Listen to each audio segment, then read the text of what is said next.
So I'm really excited about this. Robert and Caleb and his team reached out to me or were connected to me, and we at WeFunder are kind of testing out a new strategy to raise awareness of this to raise awareness of regulation crowdfunding as a way for early stage companies to raise capital. And that is really focusing on a local at a local level. And so what we really want to do, and you'll see this later on in this deck, is help you guys understand. What I want to do tonight is help you guys understand exactly what WeFunder is, what we do, and how it can hopefully accelerate your ability to raise capital. The most important thing about WeFunder is that anyone can be an investor. This is our website. But the most important thing about WeFunder is that anyone can be an investor. So originally we called this regulation crowdfunding, but regulation crowdfunding is a pretty sterile and terrible term. No one knows what it means. And so we've come up with this term of community round that we think is a much more effective term and more evocative of exactly what this is. And basically, what we enable you to do is to engage your community as an investor. So this has been legal since 2016. As of last year, the regulations have matured so that you can raise up to $5 million a year. You can do that every year. You can raise from accredited and unaccredited investors. So on WeFunder, anyone can invest as little as $100 in your company. You can publicly promote the offering, right? So in a traditional angel investing round, you can only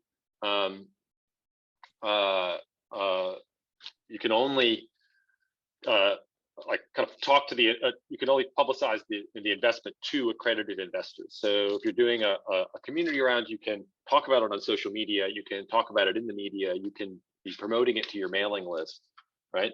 And WeFunder is an incredibly flexible platform, right? You bring the deal to us, you bring the terms. Now we'll advise you on the terms and kind of help you and use some of our knowledge in the space to help you kind of create the best terms possible. But the deal structure is very flexible. Most of the time we raise equity on the platform, but we also deal with like Main Street businesses who are, raising a revenue share or just straight up crowdfunding debt to build out a store, or to invest in something that maybe doesn't offer the like multiple return that an investor in an equity investor would expect. So essentially, the way we want to position this is that you can raise all the same money that you normally would raise, except now you have access to a much bigger universe of investors. You can talk to your customers. You can turn your customers into investors and advocates for you. Now, the popularity of this as a fundraising, like as a method for fundraising, is growing really quickly. It's tough to say, but the pandemic was really great for WeFunder's business model. And that's just basically because as everything moved online, we were an online way to raise capital. And as venture capital and angel investors kind of pulled back a little bit, people looked for other ways to raise capital. That combined with the maturation of the regulations that happened last year has led to a really rapid growth in the number of companies raising. And what we've also seen, and this is a result of the regulations as well, is that because there's much more clear guidance now, we're seeing much higher quality companies using this. When it first became legal back in 2016, there wasn't a clear mechanism to roll up investors into a single line in a cap table. So you would end up, if you raised on WeFunder, you might end up with like $1,200 investors, and that's very difficult to manage. Now what WeFunder does is we use a special purpose vehicle, an investment LLC, that so you're only adding a single line, a single investor in your cap table, but that one investor holds the investment of potentially thousands of investors. It's a much more smooth and elegant way for to incorporate your community. So why raise a community round? The ability to solicit publicly is a very powerful asset, right? You can go, if you've got a community, if you've got followers on Facebook, if you've got a list of people on email, or you have access to somebody else's list, right? You can solicit investment from those people. That gives you access to a bigger universe of investors. And so in that way, you can raise more capital faster. You can approach the same angel investors, get their investments, but then you can also go to everybody else out there. And then I think that what I think is one of the most exciting things about you doing a community round is that at the end of it, you end up with a bunch of people who love your product or decided to support you. And we call this your army of champions, your army of investors, right? You can turn your customer, someone that's using your product or has used it once, if they choose to invest, they then have an incentive to use it again, right? They're going to use you over their competitors because they're an investor in your company. And also, I think, and this is a really interesting thing, is that and I'll give you an example later on. We're seeing companies who take this group of investors and really leverage it, continue to leverage it in order to get them to work for them, right? So it's more than capital that you're raising. You're recruiting advocates for your brand, right? So not only is an investor going to be a stickier customer, but they're also going to, go talk to their friends about your product and go maybe try to find you more customers. And so particularly for an early stage company, I think this is a really interesting option because, it's not easy, it's not easy to raise capital regardless of the method you use. But if you raise capital in this way, you're going to be stronger on the backside of it. You're going to have this group of people who are in your corner. You can ask them to help you find talent. You can ask them to test your product. They're going to give you feedback instead of just moving on from your product if they see an issue. They're going to be invested in your success. And I think, being an entrepreneur is a lonely pursuit oftentimes, and having those people in your corner, I think, is a really powerful asset. So who's a good fit to do this? It's really pretty flexible. On WeFunder, we've seen companies with valuations up to $1.6 billion raise part of their round on WeFunder. And then I actually just confirmed the other day, there's a wine bar here in Nashville that's going to raise capital on WeFunder, right? I'm also working with some, very early stage tech companies that, they have their MVP, they want to raise $100,000 or $200,000 so they can hire a development team and get their mass market product out. The one limitation that we have is that in order for us to file with the SEC, you need to first raise $50,000. So that's kind of the range that you can operate in. If you can raise $50,000 to $5 million, you're a great fit for us. And that $5 million cap is really soft. Like if you were going to raise more money, we can actually open up another round in parallel to the regulation crowdfunding raise that allows only accredited investors in. So you can actually raise more money. When WeFunder raised its last round, we raised about $10 million. I think four of those 4 million of that was from unaccredited investors, and then another 6 was from accredited investors, but they all came through the WeFunder platform. Oh, my headphones just died. I apologize. Can y'all hear me? I'm going to switch, so the sound quality might get a little bit worse, but y'all should be able to hear me. But like I've been saying, this isn't easy. It's not like you're going to put your campaign up on WeFunder and money's just going to flow in.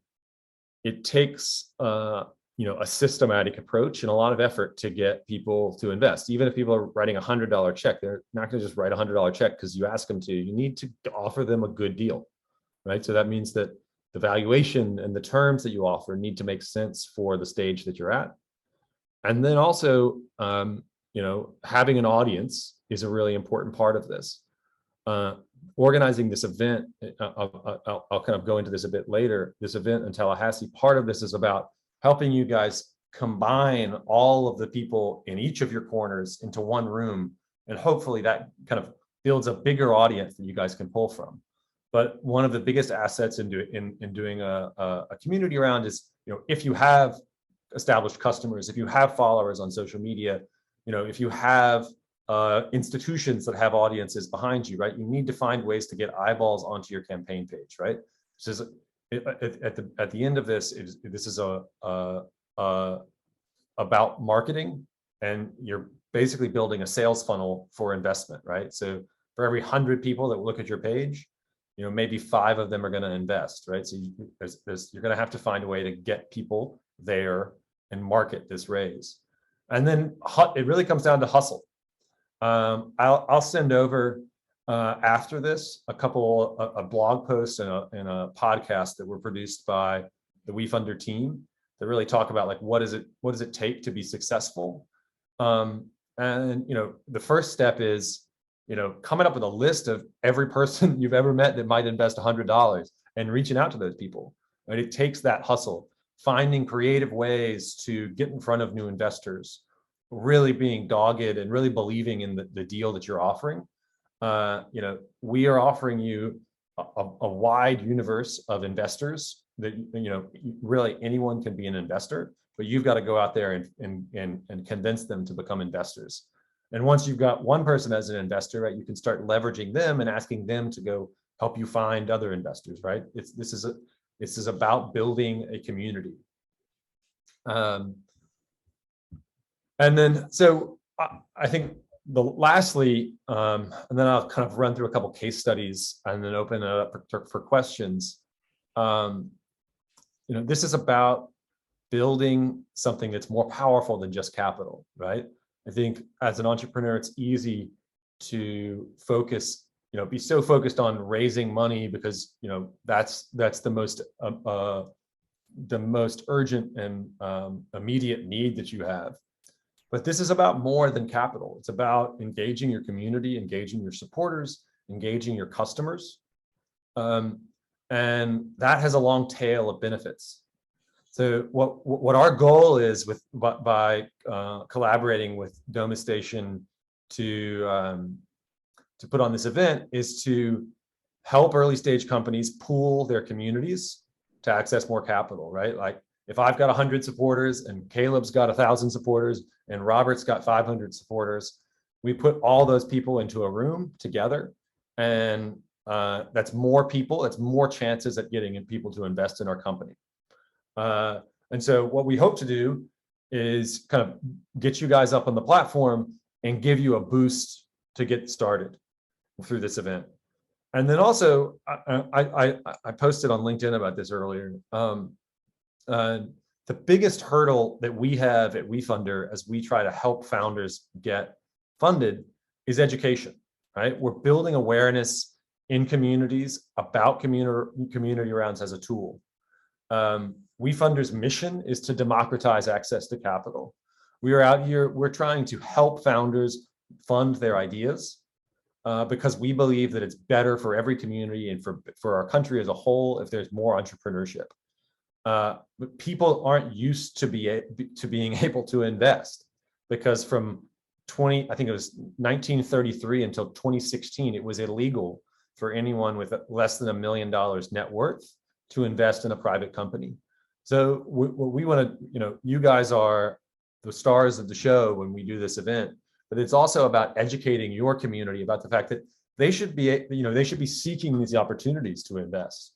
This is, when we talk about democratizing access to capital at WeFunder, we mean that in 2 ways, right? It's about increasing the access to funding that entrepreneurs everywhere have.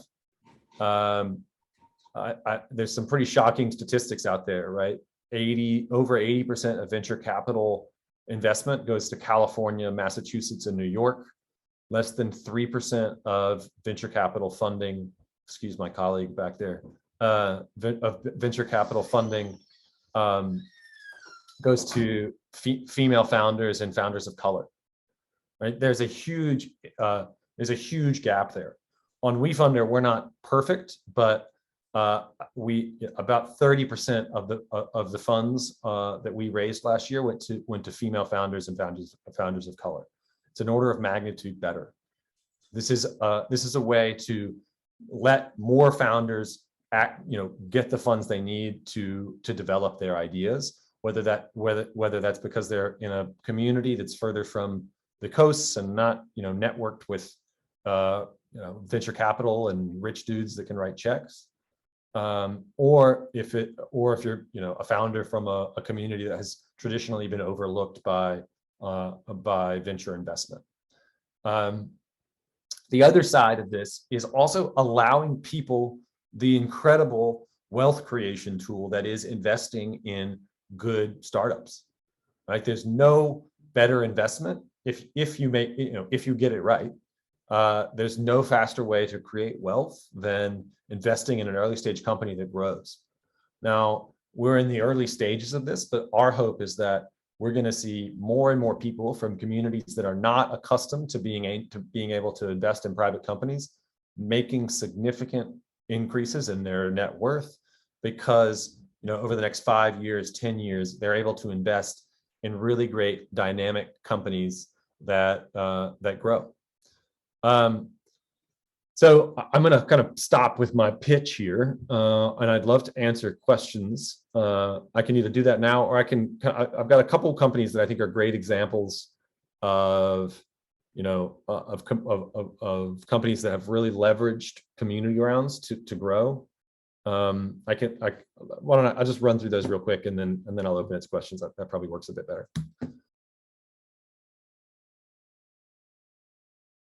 So the first one here, this is Earthrides. They are based here in Nashville. They are a all-electric ride-sharing company. They launched in October of 2020. So during the pandemic. Their counter. This is an old screenshot. They've raised over $1 million now. And the way they started, they launched with a WeFunder campaign, and they were literally out in the street hustling with flyers. They'd see somebody waiting on an Uber, run up to them with a flyer and say, "Hey, I know the wait times are long, try Earthrides." And then that flyer would take you to the app, and in the app it said you can become an investor in Earthrides. And so their earliest users became investors. And they used that. So, you try Earthrides once, you invest $100, and the next time you're like, oh, I need a ride, I'm going to choose Earthrides over Lyft and Uber. They also were, their drivers were employees. So their drivers had more rights and more financial security than Uber drivers have in the past. But basically, they were able to build their initial customer base by offering people the opportunity to invest. And then they were able to turn around and say, look, to bigger check writers, say, look, we have this loyal, we've got 3,000 investors. Or I forget how many investors they had. It probably says under this, it's not 3,000. It's maybe 1,000. But they were able to kind of get early traction with the WeFunder campaign and then turn around and raise actually a larger amount of money from traditional angel investors. And so that it really worked for them. Now this is just because I put it in here because it's just a really cool example.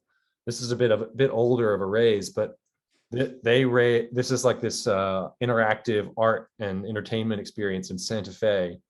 They did this round on WeFunder, and then they were able to expand, and they raised their next round was over $150 million, and they've been able to expand the scale of what they do in a huge way. But WeFunder was the first way they raised capital. They were able to really expand, they were able to really leverage the traction that they got from their investors and grow a lot faster. And then I think this is a more recent raise. Vampr is this platform for creatives. And the reason I bring it up is because they have been incredibly successful at leveraging their investors on WeFunder. They actually call their investors their investor army. And so through the WeFunder platform, you can send updates to all of your investors. And they basically every month send a challenge to their investors saying, you're an investor, help us grow, post this graphic on your social media, or, go take, go tell us whether or not this feature that we're testing is good or bad, right? They're really keeping their investors engaged in a very effective and innovative way. And yeah, I mean, I think these are all kind of tech-oriented case studies. But like I said, I'm working with a wine bar here in Nashville. We've helped food trucks get funding. There's actually a fishing boat that was outfitted through a WeFunder raise in I think it was in San Diego, right? So it's all about telling your story and building a compelling story and leveraging your community. That's the key to this. So I'll stop talking now and open it up to questions. I think over the next, I guess today's what, the 18th? The event that we're planning in Tallahassee is April 28th. So over the next 6 weeks or so, we're going to continue to work with you guys to educate you guys about WeFunder. And in a couple of weeks, I'm going to have one of my colleagues come on and do a workshop on like, how do you raise your first 50K, right? What does it look like to start this process? And I think the key to it really is starting small, right? If you're going to raise $100,000, you're going to raise $1 million. It starts with uploading your pitch deck to the WeFunder page. There's no cost to doing that. You'll never pay WeFunder a fee. We only take a fee off the success of a raise. So once you've been successful, we'll take a 6.5% fee at the end of that. But you start small. Start by sending your WeFunder pitch page to your friends and family, to your mom, your dad, your closest advisors, and that's where your first dollars will come from. And it's just starting to build a community around the fact that you're going to raise capital. That is the key to success here. I look forward to answering your questions now and also working with you guys over the next 6 months to get ready for this pitch competition. I'm really excited to come down to Tallahassee and to learn more about what you guys do down there. I can give you a little bit more detail there. I think like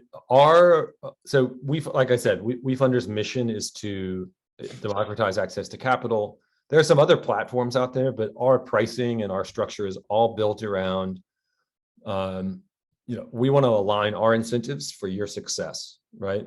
So we don't charge you fees to get up on the platform. We don't take a cut of any digital advertising that you choose to do if you choose to do that. We actually kind of recommend that you do that last as kind of a last resort. Like getting organic investors through like really working your network is, I think, a more effective way to do this. But yeah, that success fee is the only fee that we'll take. The standard fee is 7.5%. We reduced it to 6.5%. But there's a couple, and just I'll go into a little bit more detail about like what is included in that. So if you send me your pitch deck today, I can create a version 1 of a pitch page. Then you'll be able to edit it. But so getting up on the platform, that's included in that success fee. So is the process of registering with the SEC. So you're going to start off your raise in what we call testing the waters. And at that point, you're really just testing the appetite of your community to be open to raise capital this way, to invest capital in your business. Once you get to $50,000 of interest in investing, you can file, and our success fee covers the cost of that filing. And then once you file with the SEC, then you can really promote it widely and kind of talk about this anywhere and try to get as many investors, customers, new customers in investing in your deal. And then also included in that fee is the cost of closing, right? WeFunder will follow up with your investors, make sure that their commitments to invest come through. and we will manage the SPV that we spin up. That means that you'll never have to like to deal with the legal side of managing the SPV. You won't have to send out K1s to your investors. So we handle the tax process annually on the back end. And then also included in that is you receive some promotion on the WeFunder platform. So as soon as you get to $50,000 raised and you file Form C, we send out an email to all 1.4 million of our investors saying these are the new deals on our platform. And as you continue to raise more money, there are different triggers.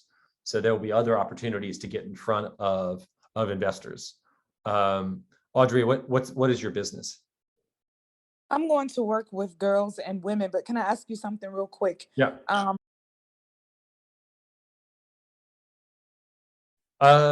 mean, it varies widely, right? Like, just so like, you know, say you came to me and you had you wanted to launch a campaign. We would have a couple calls kind of helping you feel comfortable on the platform. It requires you to, you know, you're going to be the person driving the campaign. But we will work with you to kind of get you the resources you need there. If there's an outside resource in terms of like marketing advice that you need, we have people that we can recommend to you.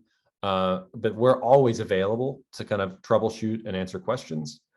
There'll be, you know, the way it would work is like, I in this case, I'll likely be your point of contact at WeFunder, but then there's also another team member who's on our launch team who's going to kind of be focused on getting compliance and legal worked out and the legal questions worked out.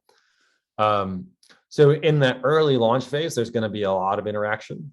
And it really varies, right? Like if you have questions, we'll answer them. If you need some advice, we're here to kind of lend our expertise to try to help you raise. But we're not going to be doing the legwork for you, but we're going to be providing advice, trying to support you throughout the process. And then as you get to the end of the process and you want to close your round, there'll be another team member that you work with to confirm all those investments and close all that. So what I'd say is that it's hard to say how often. It's just that we are, you know, our team is here to help founders do this as well as possible. And you know, there are limits to our ability, right? We can't get you more traction as a business. We can't, we can't change people's willingness to invest, but we'll help you tell your story as well as possible. And where possible, we'll also try to connect you to investors. That's not something I can commit to, but we do try to like help people find the right people to invest in their business. Yes.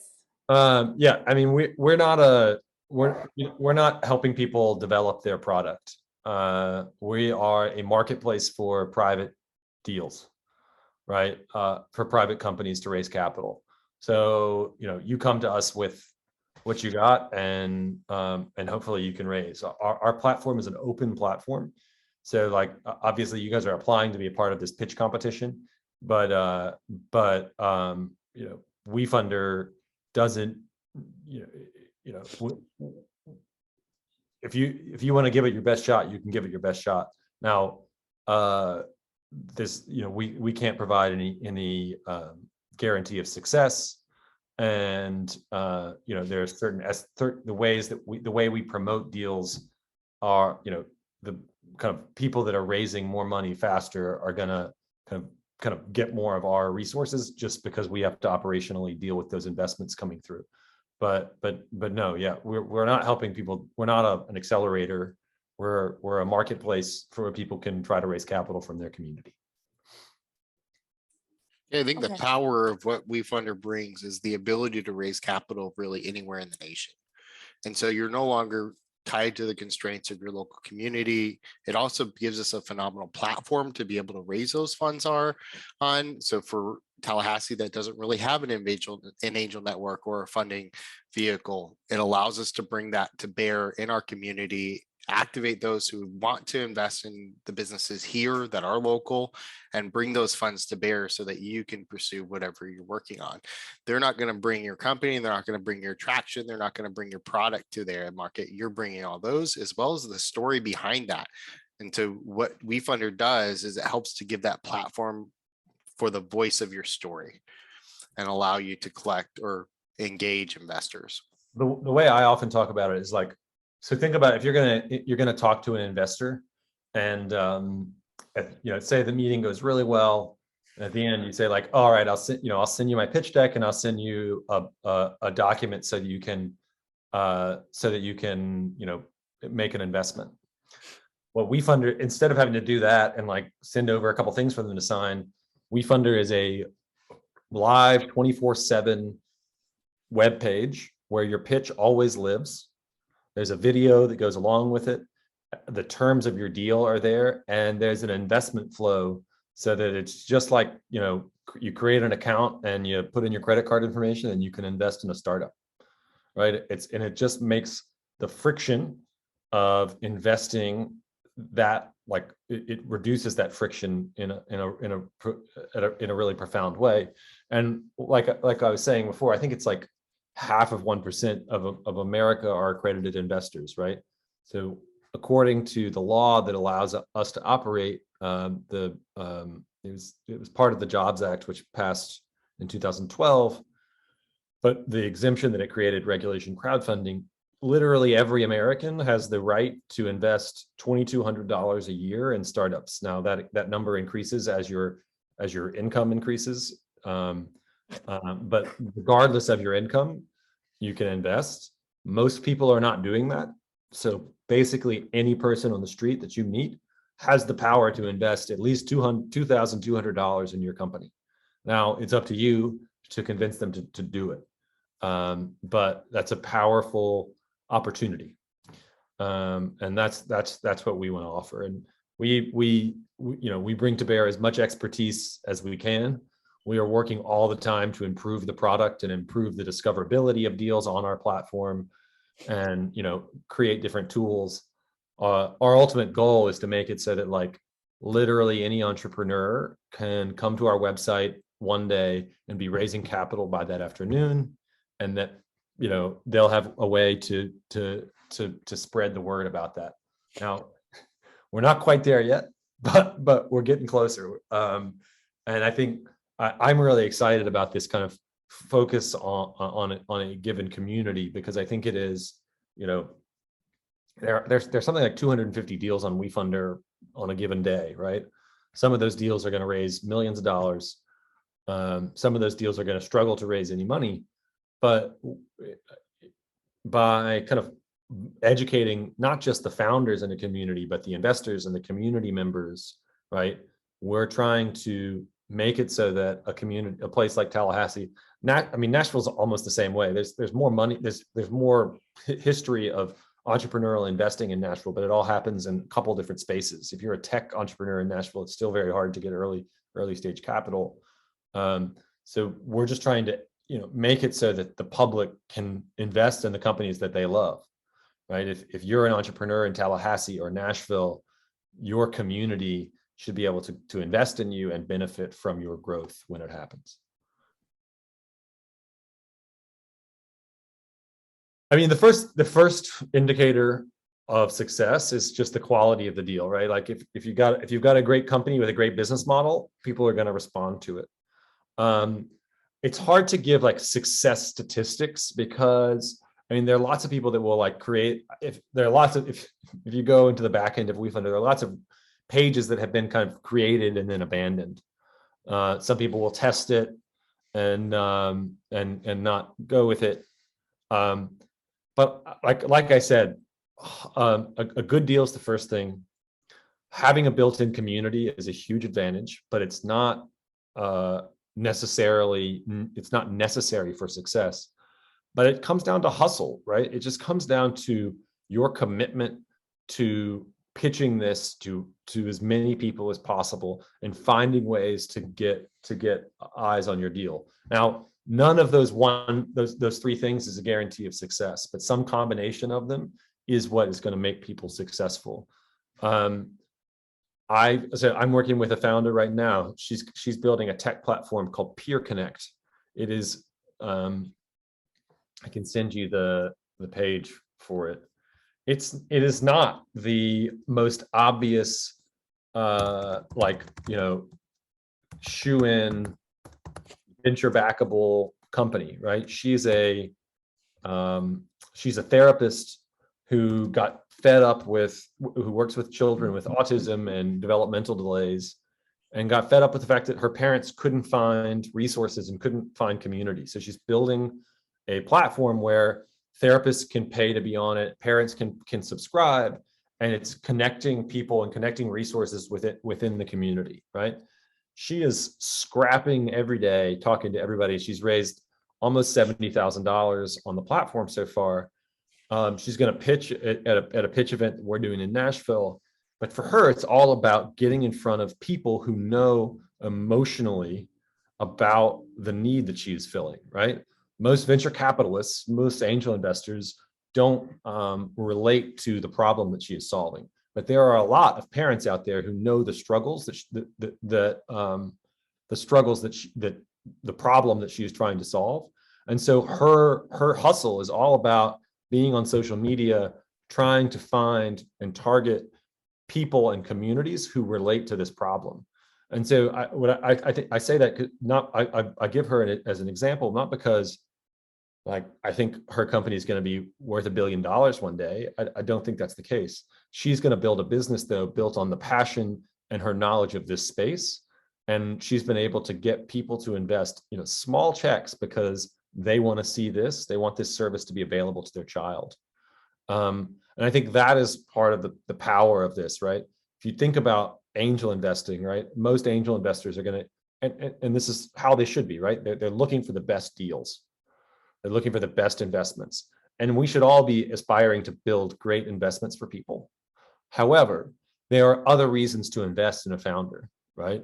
You can believe in the person. Maybe they don't have the model, nailed down yet, but you believe in the person and the passion and their persistence in solving a problem.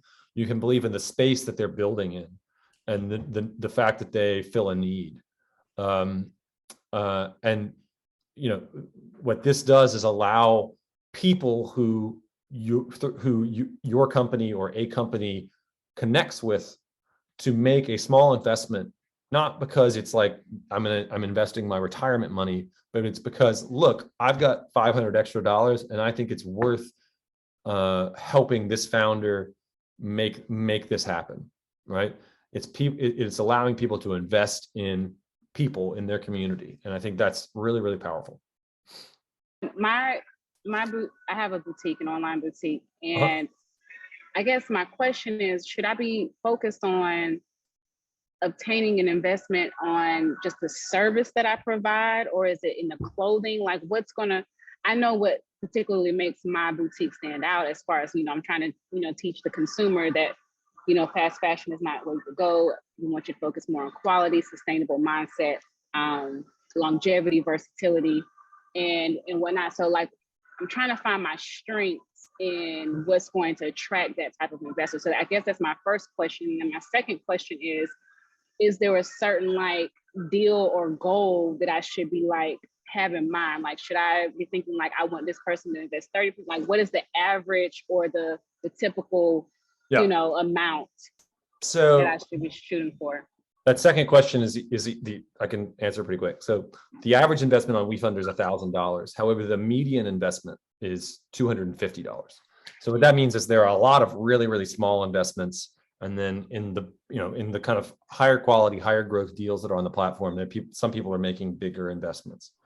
The minimum investment on WeFunder is $100. Some people will set that minimum a little bit higher to $250 because they think they can, or maybe $150 because you can squeeze a little bit more money out of every investor by raising that minimum. I think that's a question of strategy. We really don't recommend moving it above $250 because then you're asking investors to, that's more than a dinner out. It's like you're asking for a bigger chunk of money. So the average investment is a small one, right? So if you're going to raise $200,000 on average, right? You're finding 200 people to invest, right? And these numbers vary by deal, but like say 2% of the people that you get in front of or see your deal are going to invest. So that means if you're going to get 200 investors times, divided by 2%, you need to get in front of a few thousand people to get that money in, right? And you're going to need to find the people that are interested in your boutique.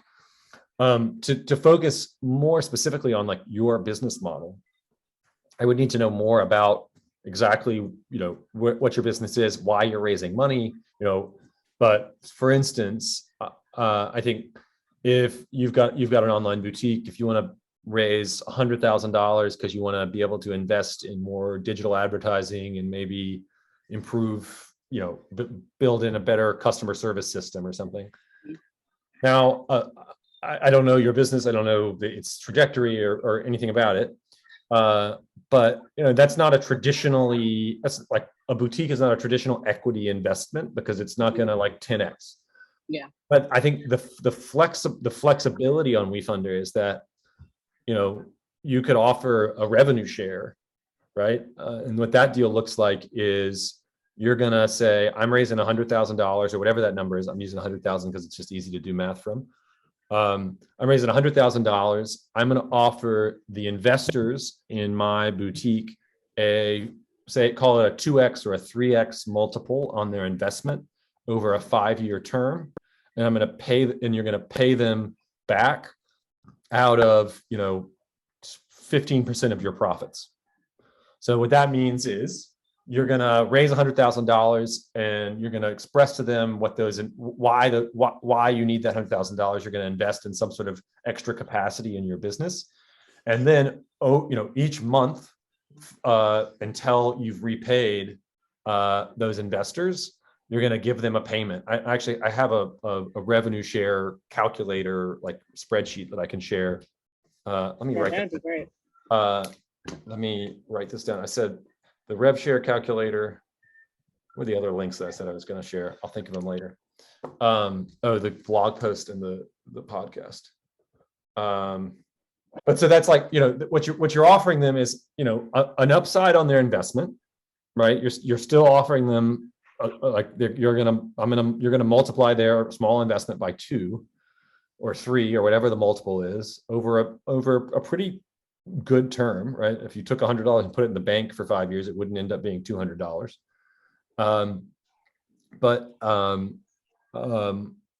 You can also, as part of that revenue share, offer them perks, right? There are other ways you can add value, right? So we often differentiate ourselves at WeFunder from perks-based fundraising because we're offering securities, but we're not opposed to offering a perk, right? So you say, if you invest $1,000 in my rev share deal, for the next 6 months, you'll receive 20% off at the boutique, right? If that person is a consistent shopper, that's like real value that you're offering them.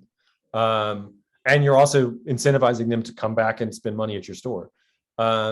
For instance, this I mentioned before, this wine bar that I'm working with in Nashville, they're offering a deal where the investors will own 75% of the business until their investment is paid back 100%. And then the ownership will flip and they will get 25% of the profits for the business in perpetuity. They're just going to get a share of the revenue for being early investors in this wine bar, right? The incentive, the upside for the guy starting this restaurant is that he's going to have however many investors who are incentivized to make sure that restaurant stays in business because they receive a share of the profits. So those are going to be consistent customers. When I'm and one of the perks that he's going to offer them is that, like, if you're an investor of $1,000 in my business, you'll always be able to get a table, right? And so there are other ways that you can create. In particular, I think rev shares are really interesting for kind of consumer facing, like slow growth businesses. I think because there's other ways that you can create value, and it's value that is going to be particular to your customers. right? It's not, if I live in Nashville and your boutique in, I mean, I guess it's online, but if it was located physically in Tallahassee,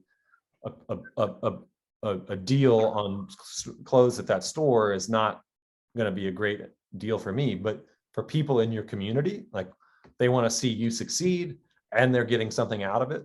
So that they're going to invest $100 in 3 or 4 years. They're going to have $200, but in the meantime, they're going to save a couple $100 on clothes at your store. They're actually getting, $500 in value. And so you can work out how to structure this deal in a way that creates real value for your investor. So I'm more than happy to, like I told you, I mentioned that we're going to do this kind of first 50K workshop in a week or two. I'm not sure of the date. But also I'll send over, when I send over these other links, I'll also send over my calendar, and you guys can book time one-on-one with me, and we can work through what I think is the right approach to all of this. And that date is April 5th, by the way, first Tuesday in April.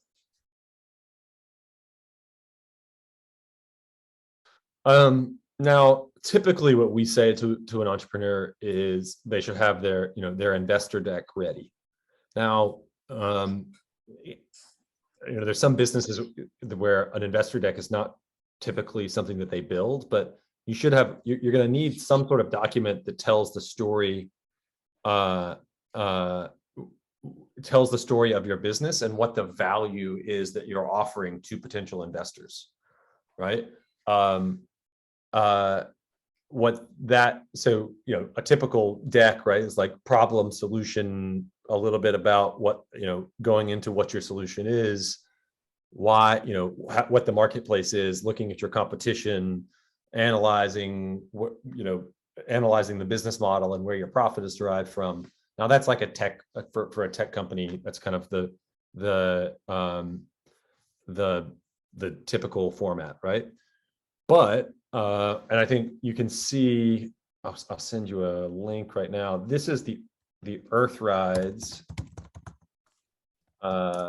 in page, and they've really, like, their campaign really highlights kind of the story of the company, right? They're talking about the press that they've gotten. They're talking about the carbon offsets that they sell as a second revenue stream for the company. When they first started out, it looked like a slide deck that was just on that page, but they've really built out kind of, it's telling the story of the company now.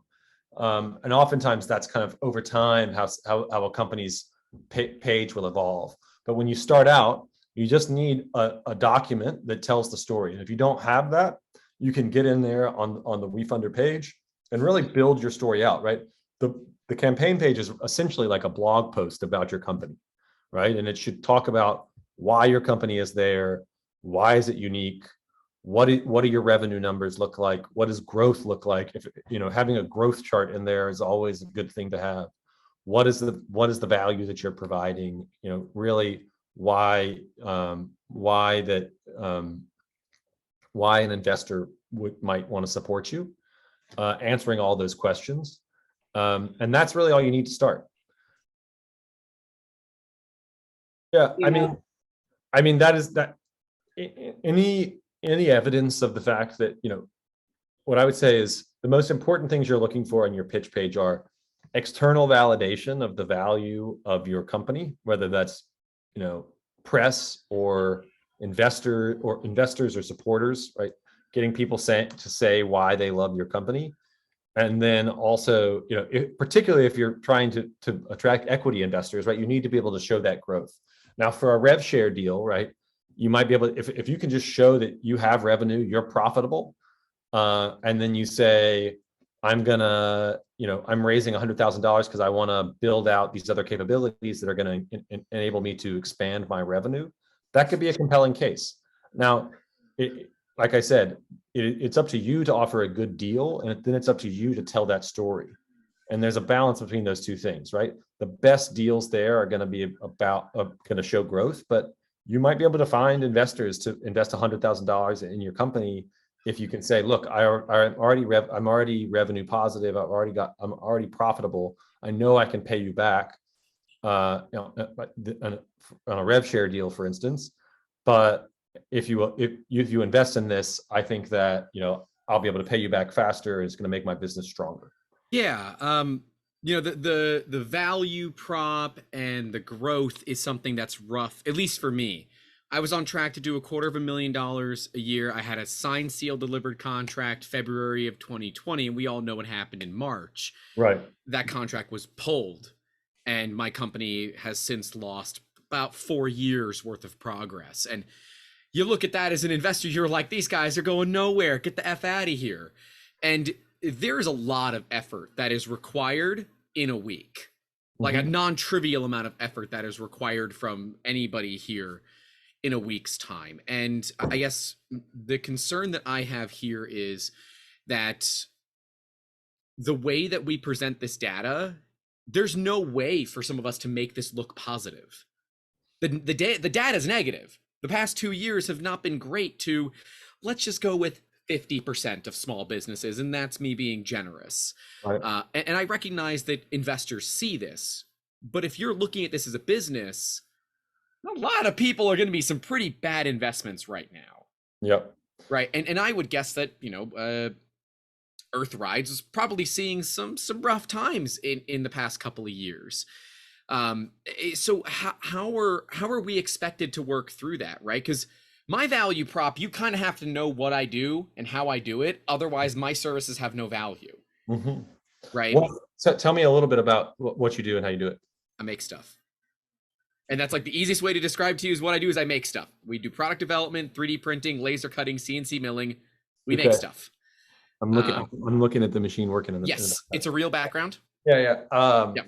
Well, what I would say is, that is a challenge. Yeah. I don't have the answer, like an absolute answer to that. But you could tell that. I'm sorry. What were you going to say? No, go ahead. Sorry, I didn't realize. What I would say is, being able to tell that story of, like, where you were pre-pandemic, what have you done over the past 2 years to weather that storm, right? Showing the resourcefulness that you have as a founder and as a business owner have done, and then having a plan for, like, where you're going to go from here. Like hockey stick growth charts are great. Everyone wants to see up and to the right. Right. I fully understand that that's not how everyone's business is today, much, particularly in the last couple of years. But I think, part of the value of opening up to investment from the community is that you are allowing people to invest, not because, if I'm investing $100, I'm not investing $100 because I need it to be $1,000 in 5 years, right? I'm investing $100 because I think this is cool. Yeah, $100 is because you think it's cool. Yeah, or $200, or depending, depends on the person. But so, telling a story of what it is that's really fucking, excuse my language, cool about, really cool about what you do. Every story is different. That's literally cool about what I do. We've actually scanned and printed Snoop Dogg. That's cool about what I do. That's pretty cool. It doesn't pay the bills, but it's cool. But is there a community of people who love your products, that buy your products, right? No. They want to make sure that Snoop Dogg keeps getting 3D printed, right? Asking those people, maybe it's not Snoop Dogg, maybe it's, I don't know. Most of what we do are one-offs. They're all custom stuff. So what's running behind me is a prototype for an inventor. And if it works well, she might get maybe 2 more. And for the cost they are, she should go to injection molding after that. That is primarily what we do. We do crash cars and some other things as well, but very little of what we do is a multi-piece order process. It is all unique. It is all bespoke.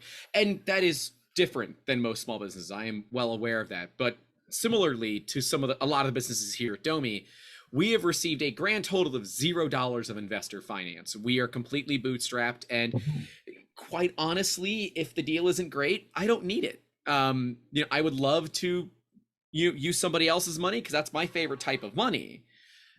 but I think the deal has to be mutually beneficial as well. And, you know, having things that investors can see, I don't really know what they want because I've never dealt with investors before. I guess that's my concern is the level of work that is required to do this. Mhm. I think we all know that's probably between now and a week from today.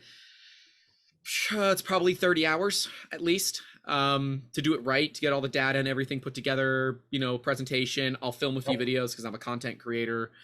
That's probably 30 hours worth of time. That's a lot of work if it's not good. Yeah. Right?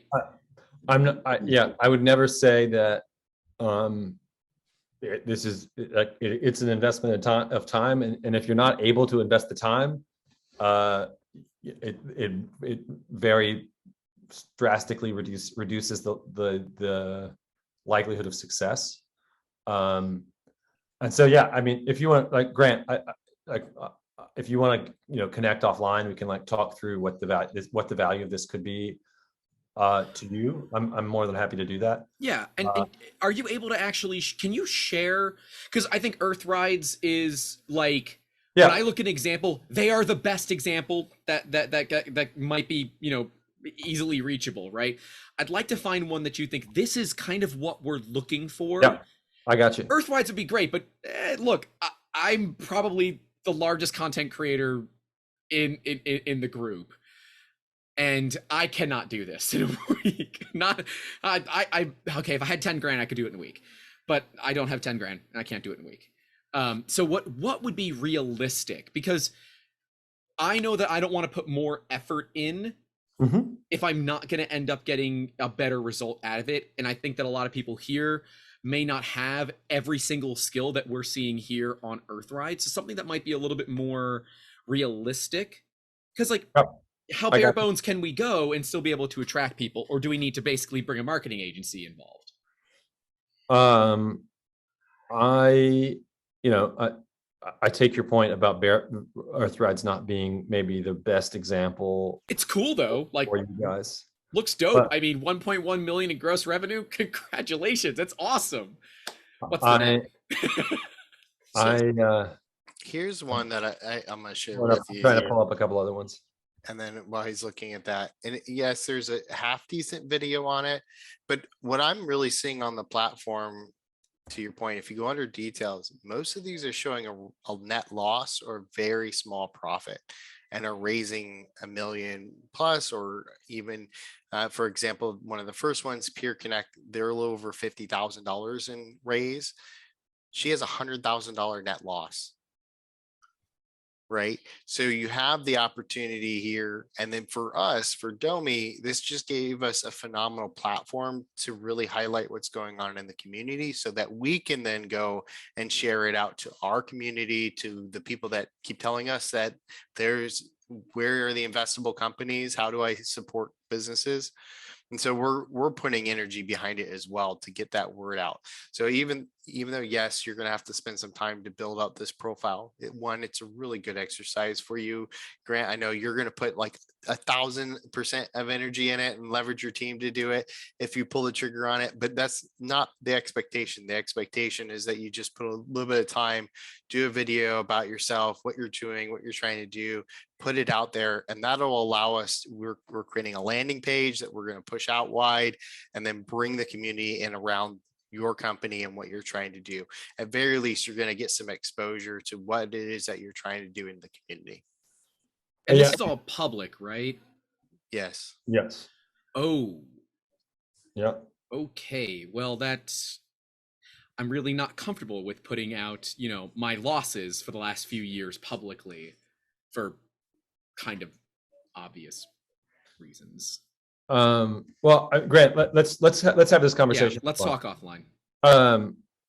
Natasha, I see we're over time and I want to respect everyone's time. I've got a few minutes to stick around, but what I would like to say is here, my email's in the chat here. I'll send around the links that I promised to you guys, and I'm more than happy to talk you guys through this. And you know, the answer might be this doesn't fit. what we want to be, as Robert said, is we want to offer you guys the opportunity to connect with investors in your community. I would guess that there are people in Tallahassee, like Robert said, that want to invest in companies in Tallahassee because they are in Tallahassee, not because they're going to make, they're going to become the next unicorn. Not saying that you guys won't aren't building great businesses, right? But the opportunity is exposure, and the opportunity is getting in front of potential investors. Natasha, what happens if we get investors to invest and we're not able to execute on what you promised? WeFunder says all over its website that investing in startups is risky, and that the investors are taking on the risk that their investment might go to zero, right? That is the nature of angel investing. It's the reason why people don't make one angel investment; they make many angel investments. And so, that you are taking on taking on that risk. You are asking people to trust you, but people shouldn't invest if they don't trust in your ability to execute. And it's up to you to communicate with them and explain to them why whatever happens, right? The point of this is that we're not framing this as a get rich quick scheme. It actually says on the WeFunder website that people should consider their investments a lottery ticket, right? This is a high risk endeavor. People should invest because they believe in the founder, they believe in the problem that's trying to be solved, and they want to support founders in their community. And I'm confident that there are a lot of people out there that understand that. And I'm going to work with Domi and the other partners in this to make sure that that is communicated, right? This is about making angel investment available to everybody, and it's not about making sure bets. All right. Well, thank you so much, Reed. I think with that 7 minutes past, we should probably go ahead and call it. Yeah. If anyone does have any further questions, though, Reed, if you'll just go ahead and get me over that blog post and podcast you were talking about, I'll be sure to send that out to everyone along with email and scheduling link. I'll give you one caveat on the blog post. We are people that work on fundraising, not blog post producers. There's some pretty significant sound issues in the blog post, but I mean in the podcast. But it's a conversation between our VP of fundraising and our kind of most senior fundraising strategist about what breeds success on a WeFunder campaign. Mm-hmm. And then the blog post kind of runs through. The blog post is titled how to raise $1 million on WeFunder. $1 million is the number we should be shooting for, but it just kind of runs through the steps operationally that you can go through you can think through to raise to prepare to raise capital. Does this also nonprofits? Just figured. We are a public benefit corporation, so we're a for-profit company, but we a percentage of our profits every year goes to a chartered mission. Oh, you're a B Corp. Cool. Yeah. And so 5% of our profit goes to support founders and goes back into supporting founders. But like we said, we take a percentage. We make money off of you raising money. So we take a percentage of your success. We take 6.5% of your raise, but we don't take any percentage of large checks that come in. So if you got a $25,000 check or more, we take 0% of that. The reason that is because we don't want to. Those are checks that you would probably come out of your network, and we don't want to be stealing from you. We're taking a cut of the small checks that would not be available to you if you were fundraising via other methods. What about processing fees? So processing fees on top of that, or do you work that into the 6.5? There's a credit card fee, like anything checking out online, but okay. That's not. There's nothing. Okay, so you guys are running the straight 6.5 is your, and then we also have to cover the. Okay. You raise 0, we get 0. You raise 100, we get 6.5. And then there are some processing fees, but I think those go to Stripe or whatever Plaid or whatever payment processor we use. All right, cool. I'm always curious. Sorry. Yeah. No, Grant, I'm here to answer the hard questions. You're good. Well, it's great to meet you guys. I look forward to speaking with you all. I'll send around my link And thank you, Robert. Thank you, Caleb, for bringing me around. And I look forward to getting to know you guys more.